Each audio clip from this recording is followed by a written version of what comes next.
இந்த டிசைன் வந்துட்டு சின்ன கை வச்சாதாங்க ரொம்ப அழகாக இருக்கும். ஸ்லீவ்ஸ் வந்து ரெடி பண்ணிக்கலாம்.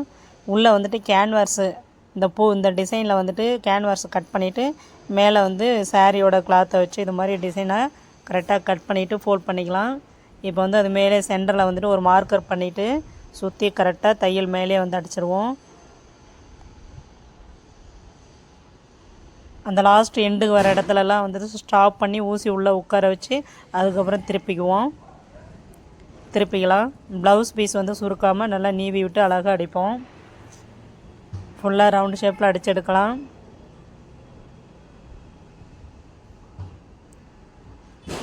பொறுமையாக நிதானமாக தைக்கணும். ஸ்டிச்சிங் வந்து வெளியில் வர வேண்டாம். பீஸரை கட் பண்ணி எடுத்துடலாம். 3 இன்ச்சு அகலத்தில் வந்துட்டு ஒரு 6 பூ ரெடி பண்ணிக்குவோம். 2ஆக மடிச்சுட்டு திரும்பவும் 2ஆக ஃபோல்ட் பண்ணி அதையும் 4ஆக ஃபோல்ட் பண்ணுவோம். அடித்தாச்சு. இந்த முகனியில் வந்து அந்த பீஸை லைட்டாக கட் பண்ணி விட்டலாம். அப்போ தான் ஷேப் வந்து அழகாக வரும்.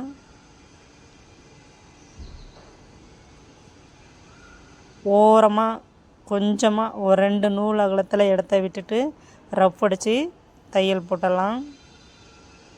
அடுத்த பூ ரெடி பண்ணிக்குவோம். இந்த பக்கம் கீழே இறக்கி சைடில் அது கரெக்டான மார்க்கரில் சென்டரில் மேலே வச்சுருக்கோம். இது 2 பூ வந்து இந்த பக்கம் சைடில் ஒன்று இந்த பக்கம் சைடில் ஒன்று ரெடி பண்ணுறோம். 2ஆக மடிச்சிட்டோம். திரும்பவும் மடிக்கணும். மறுபடியும் வந்து மடிச்சுட்டு இந்த மகனியில் ஏற்கனவே கட் பண்ணி வச்சுருக்கிறேன். ஆப்போசிட்டில் வைக்கணும். கீழே வைக்கிற 2 பூவும் ஆப்போசிட்டில் வைக்கணும். ஆப்போசிட்டில் வச்சுட்டு ஒரு தையல் போட்டுடலாம்.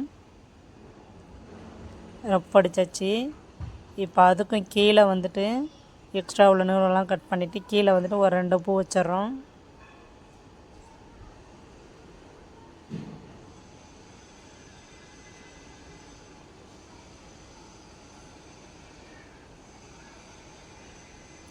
கீழேயும் வந்து நம்ம ஃபஸ்ட்டில் மேலே எப்படி அடித்தோமோ அதே மாதிரியே கீழே வந்துட்டு 3 பூவையும் வந்து வரிசையாக வச்சு அடிச்சிருவோம்.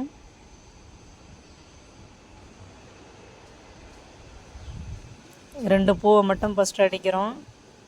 நம்ம கீழே வந்து எக்ஸ்ட்ரா உள்ள பீஸை வந்து மடித்து தைக்கணும்.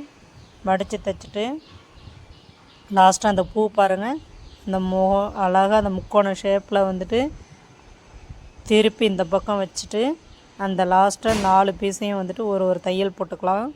சுற்றி ரவுண்டாக ஒரு தையல் போட்டுக்கலாம். நடுவில் பெரிய ஸ்டோன் ஒன்று வைக்கிறோம்.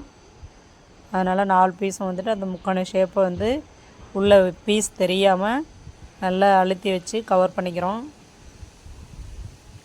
சுற்றி ரவுண்டாக அடிச்சிடலாம்.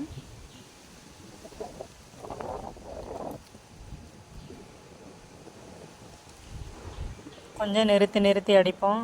அடித்தாச்சு. லாஸ்ட்டாக எடுக்கும்பொழுது ரஃப் அடிச்சுட்டு கட் பண்ணிடுவோம்.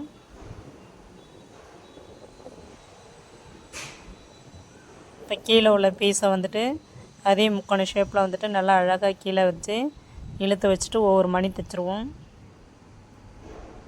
கலர் காம்பினேஷன் ரொம்பவும் லுக்காக இருக்குது, சூப்பராக இருக்குது. இந்த டிசைனும் அழகாக இருக்குது. நீங்களும் ட்ரை பண்ணி பாருங்கள். 2 பூ வச்சுருக்குறோம். கீழே வந்து மடித்து அடிச்சிடலாம்.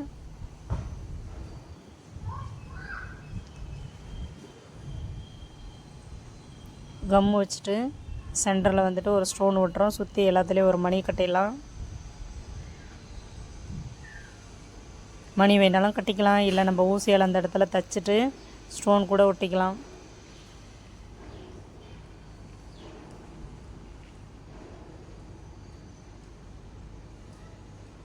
சென்டரில் வந்துட்டு கம்மு வச்சுட்டு ஒரு பெரிய ஸ்டோன் வைக்கிறோம். பார்க்கவே ரொம்ப லுக்காக இருக்குது. கீழே வந்து மடிச்சு அடிச்சிடலாம். ஃபஸ்ட்டு ஒரு சின்னதாக ஒரு ஃபோல்ட் பண்ணிட்டோம்னா ரெண்டாவது வந்துட்டு ஒரு மடக்கி அடிச்சுட்டு தெரியாது. மடக்கி அடிச்சிட்ட பிறகு கீழே ஒரு பீஸ் கொடுத்து மணி அடிச்சிடலாம். பார்க்குறதுக்கு லுக்காக இருக்குது, சூப்பராக இருக்குது. பிடிச்சிருந்தா லைக் பண்ணுங்கள், ஷேர் பண்ணுங்கள், கமெண்ட் பண்ணுங்கள்.